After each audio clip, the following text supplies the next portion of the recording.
Agora tem o esporte aqui no programa.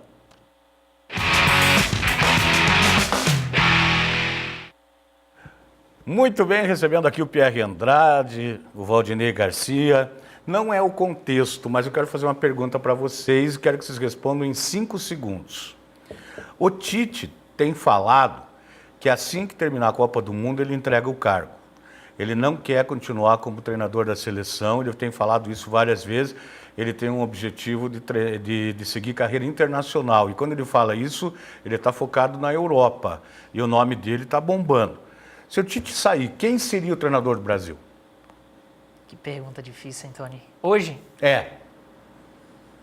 Eu acho que... Difícil, né? Não tem ninguém Não tem ninguém que você chegue e diga que hoje pode assumir. Eu não Quem vejo. seria? Não tem. Complicado, hein? Se o Tite sair, hoje o futebol brasileiro não tem uma pessoa para assumir esse cargo. É que ele tá é começando disparado o melhor técnico. Está começando a renovação, né? Hã? Está começando a renovação de técnico. Mas tem muito a desejar. Vamos lá, viu? Vocês não têm a resposta. Eu acho que assim, hoje se fosse escolher um, eu escolhia o Jair do Botafogo. O Chuchu Não. falou Rogério Ceni. Não. Acertou com o Fortaleza. Chuchu não se meta no programa. Então vamos lá, vamos falar do Campeonato Brasileiro. Eu acho que agora ninguém mais tira do Corinthians, né? Falta uma vitória ao Fluminense para fechar matematicamente.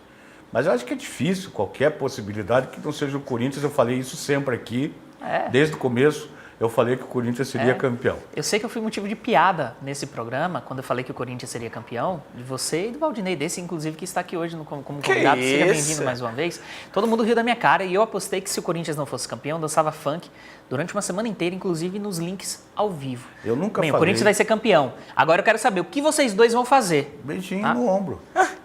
Seguinte... O Corinthians, longe da primeira Os times fase deram o do título ao campeonato, Corinthians, né? Não é o time que começou o campeonato. Ele é um time que hoje, não sei o que aconteceu com o Corinthians, tanto que se bateu para ganhar do Avaí de 1-0, mas ganhou. O que importa são os 3 pontos. Mas não é o time que começou o campeonato. Caiu muito, né? E o Sport está indo. Parece que... Eu não sei o que está acontecendo com o Sport, que tinha uma expectativa tão grande. Mas, enfim... Vamos assistir os gols primeiro, para daí a gente comentar alguma coisa, né? Rola lá pra gente, então, os gols, narração, bom baiano. No Newton Santos, aos 30 do primeiro tempo, Guilherme chutou, Gatito falhou feio e o Furacão conquistou mais 3 pontos. Botafogo 0, Atlético Paranaense 1. Aos 3 do segundo tempo, Guilherme Arana cruzou e, de peito, Casim fez o único gol da noite paulistana. Corinthians 1, Que é isso? É link? Foram os gols do sábado, primeiro, Tony. Os gols do sábado. Sabe essa pergunta, enquanto eles estão ajeitando lá o nosso material, enquanto eles preparam isso, vamos falar o seguinte, vamos deixar essa pergunta que eu fiz, então, para o telespectador, se quiser responder pelo Face, pelo nosso WhatsApp. Quem seria o treinador da seleção brasileira caso o Tite saia mesmo logo após a Copa do Mundo? Mas eu discordo dele. Jair Ventura? Não, Ventura não. Pare com isso. Tá Como não? Por que não? Pierre. O cara chegou a fazer... Sabe quem voltaria? O cara chegou a fazer Mano o quê? Menezes. Não, já passou lá. Tá, peraí, deixa eu defender o meu ponto.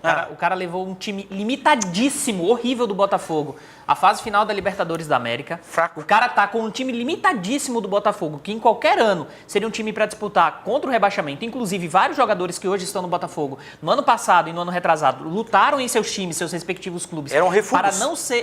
Para não ser rebaixados. E o cara com esse elenco limitadíssimo, fraco tecnicamente, consegue fazer com que o Botafogo lute o campeonato inteiro por uma vaga na Libertadores, consegue fazer com que o Botafogo chegue à fase final da Libertadores e ele não tem mérito para assumir essa Eu lição. acho fraco. Ele está sendo cotado para assumir o Palmeiras também. O Mano Menezes que o Tony citou, quase foi demitido no meio do Campeonato Brasileiro. Onde por que muito você tá, pouco, não esse foi? look? Você tá com um look novo hoje, sapato. Dá uma passeada ali, Marco Aurélio.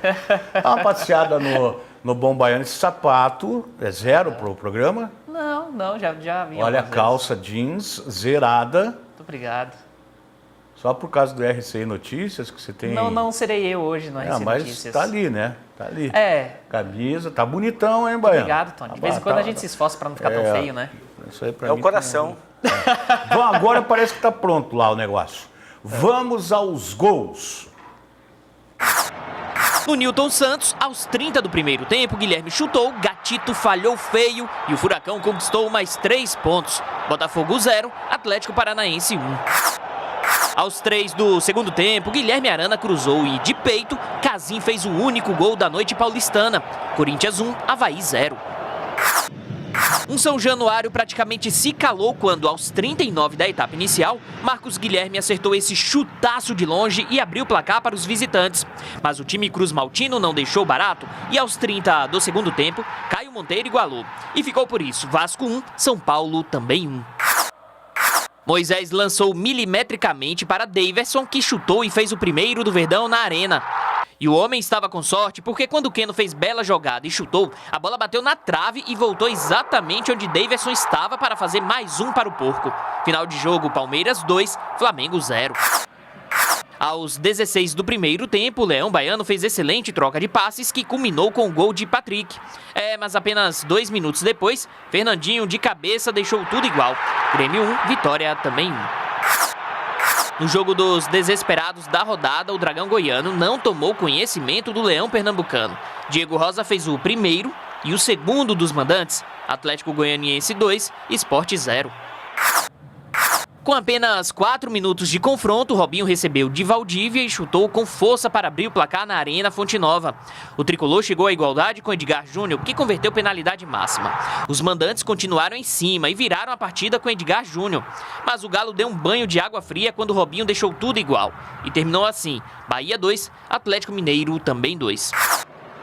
Scarpa pegou mal na bola, que sobrou para Henrique Dourado fuzilar o gol defendido por Fábio e fazer o primeiro no Mineirão. O Cruzeiro igualou com o Lucas Romero e a Raposa virou com Diego Barbosa.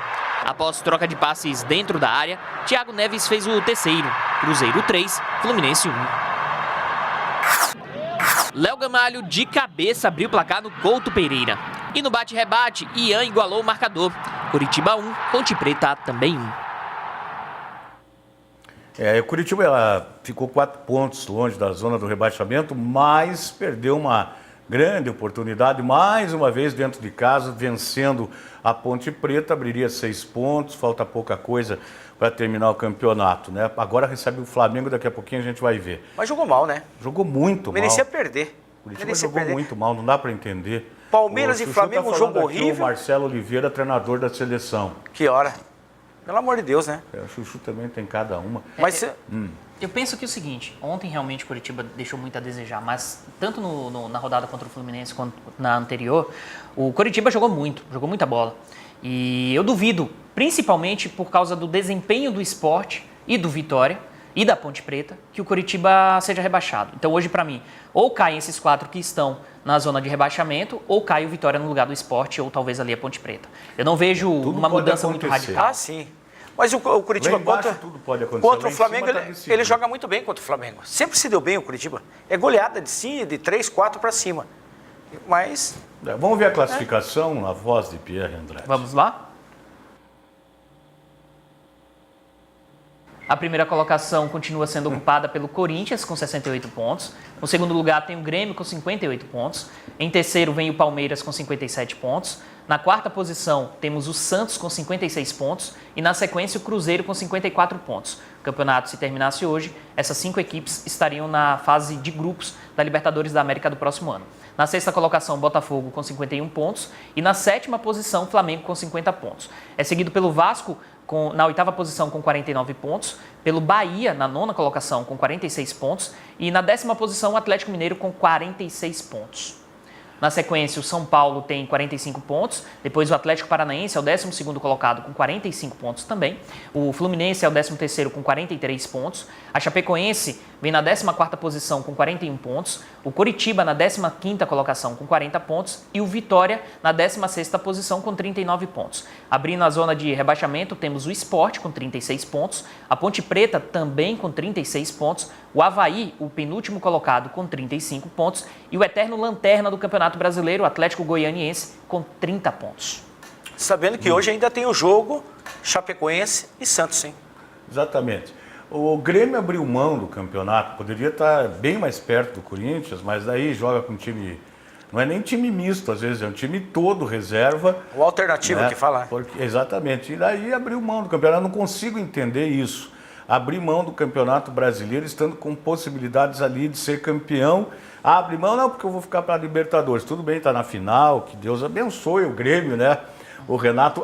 isso aí também tem sido falado, que o Renato Gaúcho tem comentado que agora ele quer ser técnico da seleção brasileira. Meu Deus do céu. Sem chances.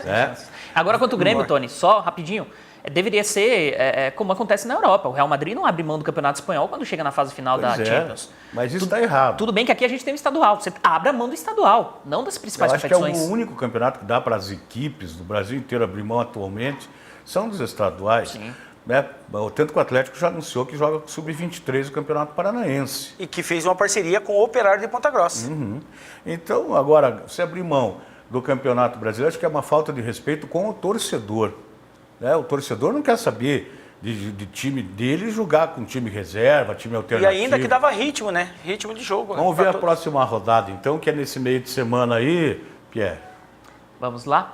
Então, os próximos jogos do Brasileirão começam na quarta-feira. A Ponte Preta pega o Atlético Paranaense, um jogo muito importante para as duas equipes. O Cruzeiro enfrenta o Avaí, também na quarta, lá no Mineirão. O Grêmio recebe o São Paulo, duelo de tricolores. O Vasco encara o Atlético Mineiro, e aí a gente tem um duelo de alvinegros. O Corinthians recebe o Fluminense lá na Arena Corinthians e pode ser campeão brasileiro na quarta-feira. E o Fluminense precisa vencer.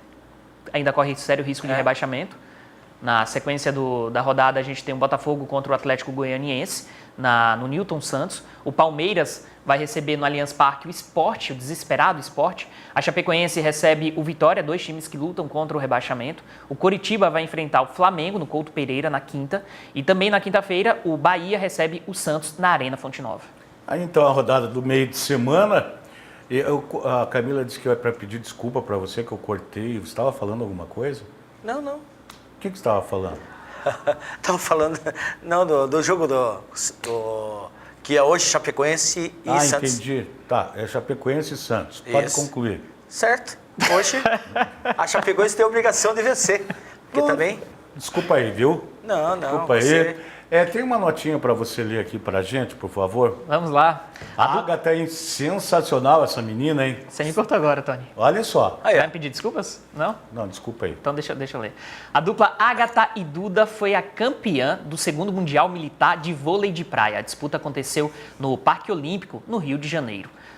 Essa é uma importante conquista do vôlei de praia nacional e principalmente do vôlei de praia Parnanguara, né? A Agatha, que ela tem o CT Agatha. Achou uma menina para fazer dupla com ela, sensacional, que a Camila já está gritando aqui para mim, a Duda, porque ela tinha uma companheira fantástica também e escolheu muito bem a dela atual. É que a Camila fica me cortando aqui, corta para cá, vai no intervalo. Então vamos só. Agora é você, Valdinei. Okay. Qual é a informação que está aqui? A do Parnanguara, Junior Baby, que no MMA... Por que você está igual o japonês? Está mal de vista assim? Vai. Não, o Junior também disputou nesse final de semana nos Estados Unidos contra o ex-campeão do UFC, Andrei, acabou perdendo por nocaute. Perdeu por nocaute? Foi... Então, você viu como é fácil o ETP, né? Parece fácil. Bem longe daqui. Gente, obrigado. Valeu, Tony. Viu? A Camila que manda eu cortar. Beijinho. Hoje não tem. Tinha, mas eu esqueci de pegar o celular. O celular tá carregando, eu esqueci para quem que eu tinha que mandar beijo hoje. Ele botou roupa nova para mandar beijo para alguém. Não foi. Quem mandou um abraço foi o Luan, filho do Cid, perguntando se você comeu, deu para... Comi muito e distribuí para todo mundo aqui. Bolinho de camarão? Ele não deu para ninguém, tá? O Baiano estava na rua fazendo reportagem. Estava aqui fazendo RCI Notícias. Veio 20 bolinhos de camarão, 20 bolinhos de... Um abraço para vocês, muito obrigado. Nós vamos para o intervalo comercial. Cid, manda mais aí.